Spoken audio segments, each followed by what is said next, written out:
court is on the record in several cases involving the defendant, Johnny Gregory Jr. There are 2 new cases that were filed against Mr. Gregory. He is going to be arraigned on those cases today. 25 CRB 257.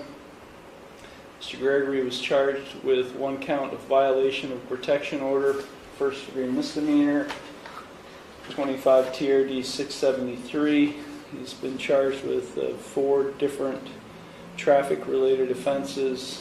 I'm going to provide him copies of additional complaints included in the 4 charges that were filed against him in that case. So I'm going to conduct initial appearance hearings on those cases today. The court is also taking up City of Conneaut versus Johnny Gregory Jr., case number 25 CRB 217 and 25 TRD 536. In the 217 case, Mr. Gregory pled not guilty to 1 count of violation of a protection order on July 22nd, 2025. We did conduct the first pretrial conference on July 28th. The alleged victim was not present, and so today we're scheduled for a second pretrial conference in that case. In 25 TRD 536, Mr. Gregory pled not guilty to 1 count of driving under suspension, a first-degree misdemeanor, on June 25th, 2025, and this case is set for a first pretrial conference. Mr. Gregory is present. He is accompanied by his attorney, Candace Garrett. Also present is Law Director John Lewis. Ms. Garrett, has your client received copies of the complaints that have been filed in the 2 new cases, 25 CRB 257 and 25 TRD 673? Yes, Your Honor. Does he wish to have the complaints read or a reading of his rights? No, reading and rendition of rights. Okay. So in case number 25 CRB 257, to the charge of violation of protection order, first-degree misdemeanor, how does he plead? Not guilty. Okay. In case number 25 TRD 673, there are 4 different charges.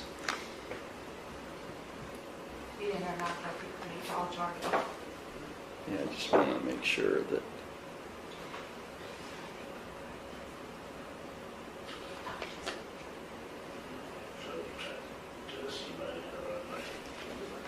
Okay. I'm just trying to make sense with the amendments. So I want clarity at this hearing on what he's being charged with. So the first charge is driving under suspension. That was an amended complaint, subcase A, violation of section 335.07A of the codified ordinances of the City of Conneaut. That amended what was originally charged by the officer, 335.072. So this is a first-degree misdemeanor. The second charge is a stop sign violation of section 331.19A in Mr. Gregory's case because of his prior traffic history. This is a 4th-degree misdemeanor. Display of plates, 335.09, that is a minor misdemeanor. And the 4th charge, operating a motorcycle without a valid license. That is an unclassified misdemeanor, 335.01A. Okay, just with understanding that clarity, Ms. Garrett, your client wishes to waive his rights, a reading of the complaints and his rights in this case. Yes. And he wishes to plead not guilty to all charges? Yes. Okay. Court will accept the not guilty pleas to all charges in both cases. I will appoint the public defender's office to represent him in these cases. Mr. Gregory, has your financial circumstances changed? I understand you have a job, a new job. But how many children do you have? 2. Yeah, I'm going to reappoint the public defender to represent him in these cases. Okay, on the criminal case, in 25 CRB 257, Mr. Lewis, the law director, submitted a written bond recommendation on August 4th asking that bond be set in the amount of $10,000, cash surety 10%. The allegations in that bond recommendation are that on July 31st, 2025, Mr. Gregory was at Jenna Harold's residence at 969 Main Street and called her cell phone in the presence of a police officer contrary to the domestic violence civil protection order issued in the Common Pleas Court on November 7, 2024, effective until November 7, 2029, asking that as a condition of his bond, there be no contact with Jenna Harold in 969 Main Street. And as is, I'm sorry, we do have a bond. Well, there really wasn't a bond recommendation made by Mr. Lewis in the traffic case. Mr. Lewis, is that your position regarding bond? Yes, Your Honor. Okay, even with the cash surety 10%? Yes, sir. Okay, Ms. Well, let me address the other cases first before I set bond in these cases. I have a pretrial report, Mr. Lewis, so on the two cases that are pending. So can you tell me what the pretrial report represents? Yes, sir. Thank you. Your Honor, with regard to the 25 CRB 217 case, I spoke to Jenna Harold. She was present in the courtroom. After that conversation, Your Honor, the city's position would be to amend that charge to an aggravated disorderly conduct under 509.03A1E3A, recommending probation, whatever fine the court would deem appropriate, along with court costs. On the traffic case, 25 TRD 536, the offer is to plead as charged and argue sentence. Thank you. Thank you. Ms. Garrett?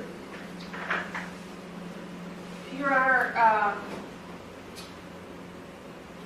is this my one opportunity? Do you want me to say? No. As to the plea, what Yes. he's just All that's indicated, accurate. all that's accurate? Okay.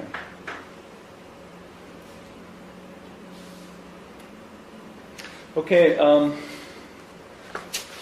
Mr. Gregory, it's my understanding today that you wish to enter a guilty plea to an amended charge of aggravated disorderly conduct, amended from violation of a protection order in 25 CRB 217, and that you would plead guilty to the charge of driving under suspension of first-degree misdemeanor in 25 TRD 536 today. Is that what you wish to do? Yes, sir.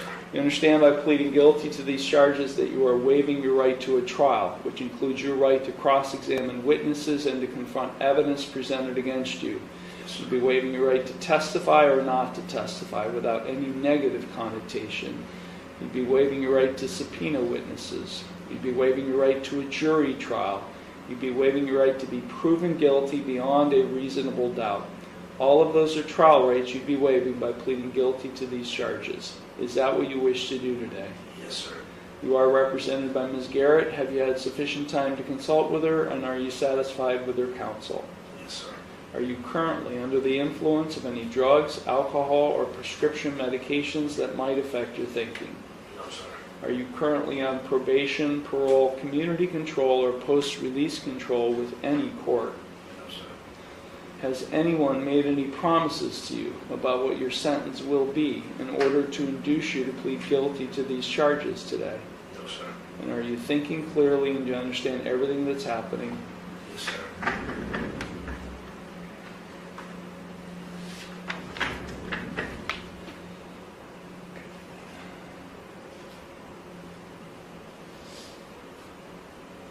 And I should ask for the record, Jenna Harrell is in the courtroom. Ms. Harrell, are you in favor of this amendment from violation of a protection order to an aggravated disorderly conduct, a lesser charge? Yes, Your Honor.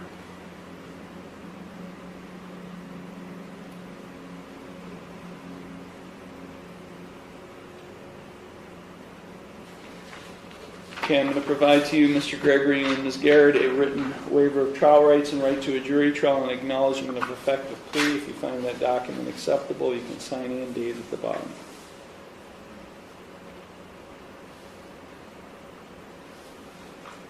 This is the letter.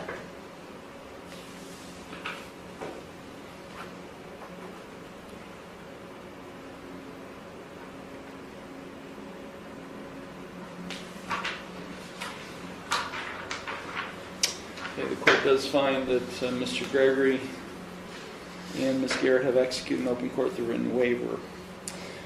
The court does find the defendant's pleas of guilty to aggravated disorderly conduct and driving under suspension to be knowing, voluntary, and intelligent. The court will accept the guilty pleas of those charges, and I will therefore find him guilty of those offenses. We will now proceed to sentencing on those cases, as well as you might as well combine any argument on bond as well. So go ahead, Ms. Garrett. Your Honor, we take, and I would expect the court to take violation of protection orders very seriously. To give a little explanation, I believe in this instance, the person with the protection order and the defendant keep getting back together, and I believe she invites him over to come over and would state that. And so he wasn't there to harass or minister, but by invitation, which is still wrong, as I've explained to him, because until he sees in paper that the order has been dismissed, then no matter, even if she asks him to, he's to stay away from her pursuant to the court's order, and he understands that now. He should have, but just to explain the circumstances of why this happened. Regarding the driving under suspension, it's not unacceptable that he's driving under suspension. Period. And he can't drive, period, and he doesn't have a valid license or privileges. He is working, and I've asked him what arrangements have been made for him to go to work because he can't drive. He has a brother and a sister across the street who made arrangements to drive him back and forth to work. He also has a bike that he can use. He was recently injured. He showed me his injuries. They're legitimate. We took the elevator up because he can't use the stairs. He has surgery scheduled. So we would ask the court to put him on probation. I know that would be a very lenient sentence, but this is why we're asking for it. He has these two pending charges, and I've explained to him, look, if you drive, the police know you, they're going to pull you over. And if you come back before this judge and he happens to put you on probation, you're going to be in violation of your probation, plus you're going to have new sentence that can be imposed. And from now on, you can just expect to spend the rest of your life in jail 6 months at a time if you keep driving. So if you give him the opportunity, he can show you he gets it, he's going to comply, and if he doesn't, he knows what the punishment's going to be. In his defense, the reason he's driving is because the kids will need to go someplace, or something comes up and he feels a responsibility as a father to do it. And we explained that you have a responsibility to show your kids that you're going to comply with the law if you don't have a license. Now, he was taking steps to try to get his license. He was working very hard and almost was at the point where he thought he was going to have a valid license. And he was actively trying to pursue that, and he will be. It's going to be an uphill battle, but it's certainly something he can continue to chip away at and work towards in the future. But under no circumstance will he be driving if given the opportunity. Thank you. Thank you. Mr. Garrett, is there anything you'd like to say? Or Mr. Garrett? Mr. Gregory, is there anything you'd like to say before I impose sentence? No, sir. Okay. Thank you. Mr. Lewis? Thank you, Your Honor. With regard to the protection order case, on July 5th, units were dispatched to 969 Main Street for a disturbance. They arrived on the scene. Mr. Gregory was there. Dispatch advised the officers that there is still a valid protection order in place between Mr. Gregory and Ms. Harrell, whose 969 Main Street is her residence. He was there. Officers saw him there. They spoke to him there. And he did explain that she gave him permission to be staying there with her. And I'm glad that Ms. Harrell is here today because I have had an opportunity to express to her she doesn't have the authority to give him permission to come to her house. She just doesn't. As long as this protection order is in place, he's going to get arrested every time he's seen violating the protection order. It's that simple. Ms. Harrell can't have it both ways. You know, it's one way or the other. If you want to have contact with him, then get rid of the protection order. You know, and I think she understands that now that we've discussed it. Your Honor, with regard to the driving under suspension charge, I'm at a loss. I mean, Mr. Gregory has 11 prior convictions for either driving under suspension or no operator's license. He's got the case today. He's got another one that he's just got arraigned on, and that one Kerry has some other charges as well. I think that I don't know what else to do with a person like Mr. Gregory who just thumbs his nose at the laws when it comes to having a driver's license, a valid driver's license. I don't know what other alternative there is except for a term of incarceration. Thank you, Your Honor. Thank you. Your Honor, I forgot to just call. Yeah, go ahead. If you don't give him a jail sentence, if you give him a PR bond because he would be on probation with this court, if you do give him a jail sentence, we can still ask for a PR bond since he'll be in jail. That way he gets out. Thank you. Thank you. If I may, I mean, what is the nature of his injury? What type of surgery is he having, and when is it scheduled? He can explain and he can show you if you want. I don't need to see Okay. anything. Just I had surgery Tuesday. tomorrow? No, last Tuesday. Oh, you had I surgery. been recovering. I got an appointment tomorrow in Cleveland at 10 a.m. for a follow-up. I had a big hole in my back where they had drained a lot of blood and cut out a lot of the dead, whatever was dead. Was this an accident? Yes, this was caused from the accident. Was this the accident that took place from this? Which, just to clarify, wrong, but he was test driving a motorcycle that he was going to pick up, not actively driving, although he was driving to fix it up, which was wrong, and he's paying price for it, physically. Trying to fix it, the throttle stuff wide open on me. I couldn't stop. As I have done in every traffic-related case with you, Mr. Gregory, since I've been on the bench, I ordered you as a condition of your bond in the case you just pled guilty to on driving under suspension that you not operate or be in the driver's seat of any motor vehicle. I have actually incarcerated you for violating that bond condition in the past. I've maxed you out. I've given you the maximum sentences because you just continue to thumb your nose at the court, because you continue to drive and violate bond conditions and continue to do things. I don't get it. I'm at a loss like Mr. Lewis. But before I impose sentence, Ms. Harrell, is there anything you would like to say? No. Yes, Your Honor. John is not a bad person. John is a great father. John is an addict. I put the protection order in place for that reason. Mr. Lewis is correct. I have had contact with him when he is sober. Every time that the police have been called. July 5th, I was not the one that called the police. I was not even home. They were called. But he needs help. And that's something that he probably doesn't like that I'm saying, but as the mother of his children, somebody who was with him for almost a decade, I know that he is an addict and he needs to get the proper treatment.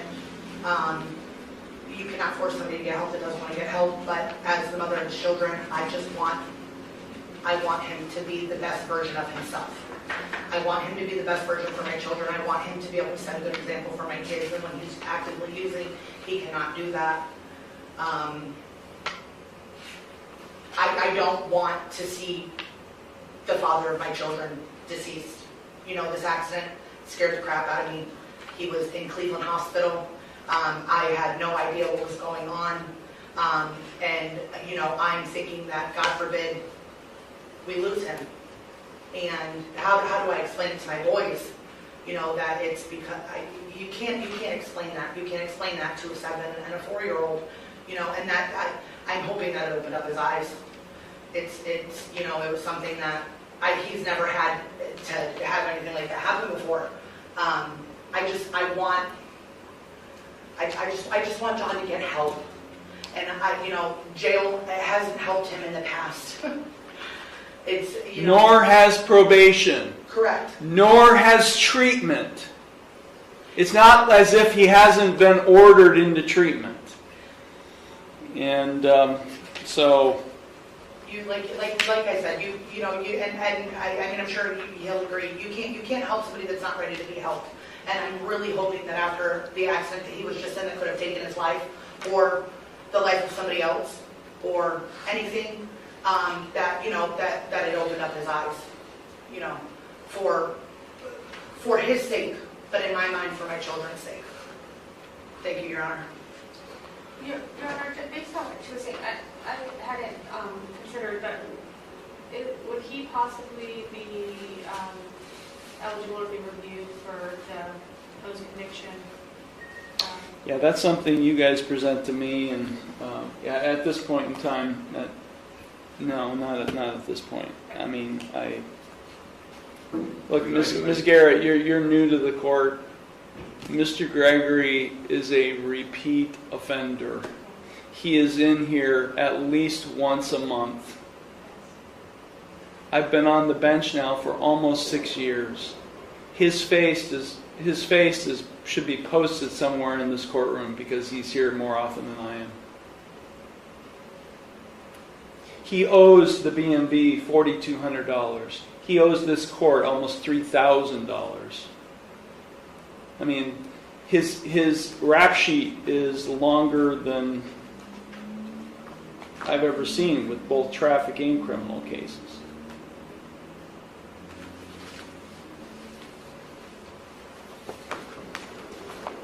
Did you want to say something? I was just going to add, Your Honor, I did consider, you know, suggesting renewal court, but none of these cases involve drugs or alcohol. Now, Ms. Harrell did tell me that, you know, she believes that he's an addict, but none of these cases actually involve drugs or alcohol.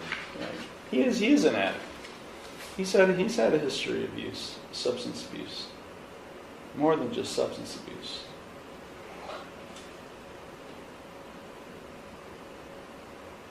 So what is your course of treatment? You go to the doctor tomorrow, and then what happens?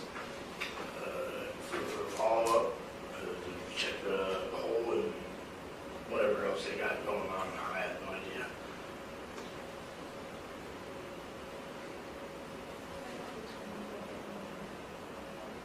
So I had surgery last Tuesday, and the follow-up, check the wound in Cleveland at 10 a.m. Tuesday, this Tuesday, a week after that. Okay, on aggravated disorderly conduct in 25 CRB 217, all 30 days will be suspended. He's placed on supervised probation for the maximum time of 5 years. He's to have no criminal or traffic offense for 5 years. I've never done that.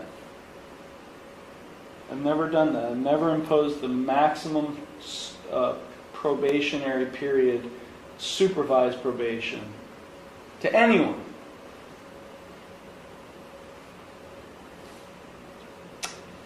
He's got no jail credit on this.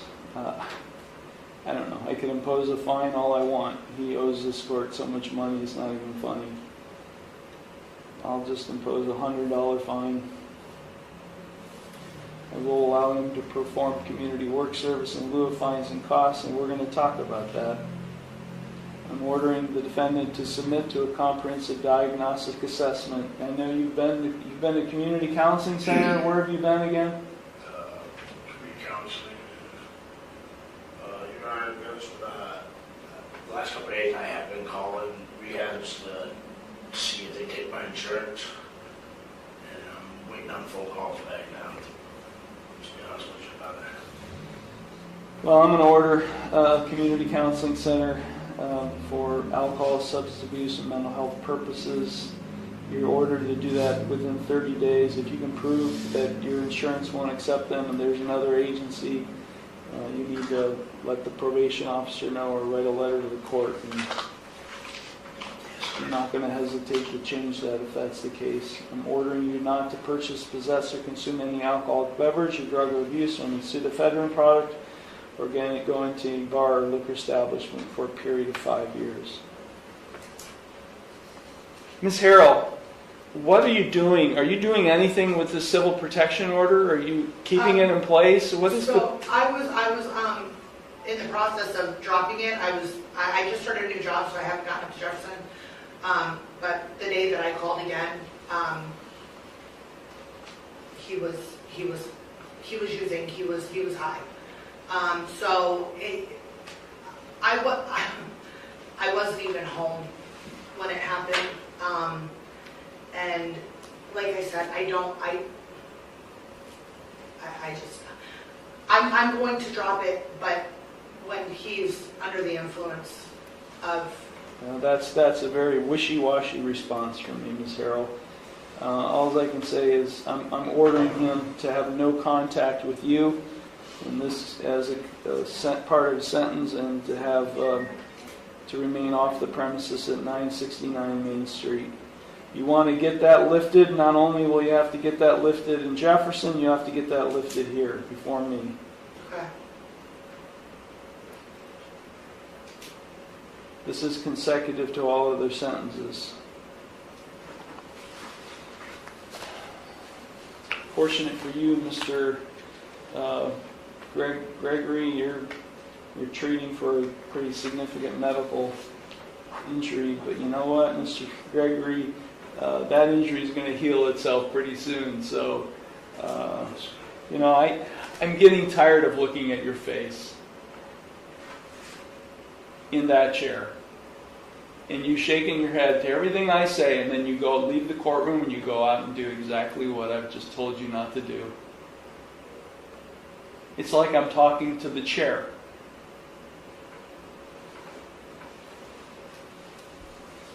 $180 days suspended. 5 years of supervised community control. No criminal or traffic offense for 5 years. $250 fine and court costs. You will never get your license back. I mean, I looked at your leads. I looked at your B&B abstract. I don't know how you will ever get your license back because of everything you've done.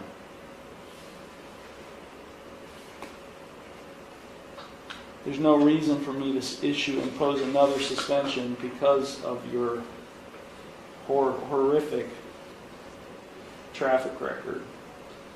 You're ordered again to submit to a comprehensive diagnostic assessment at a community counseling center for alcohol, substance abuse, and mental health purposes within 30 days. You're to comply with any recommended course of treatment and execute any necessary releases for our probation department to monitor. You're not to purchase, possess, or consume any alcoholic beverage or drug of abuse or any pseudoephedrine product or go into any bar or liquor establishment for a period of 5 years. This is consecutive to all other sentences. You are advised of your right to appeal, of your right to appeal without cost, of your right to have counsel appointed on appeal without cost, of your right to have documents provided you necessary to file an appeal without cost, and you have a right to have a notice of appeal timely filed on your behalf. Mr. Gregory, over the next 5 years, You're going to be on supervised probation with this court. If over the course of that 5 years you're found to have violated your probation, I could impose a jail sentence in both cases of up to 210 days. I could impose more restrictive community control sanctions. I've already given you the maximum supervision period, so I can't really extend it anymore, other than for tolling purposes. But I can assure you, Mr. Gregory, that if you're here on your first probation violation and you're found to have violated probation, you're going to jail for a long, long time.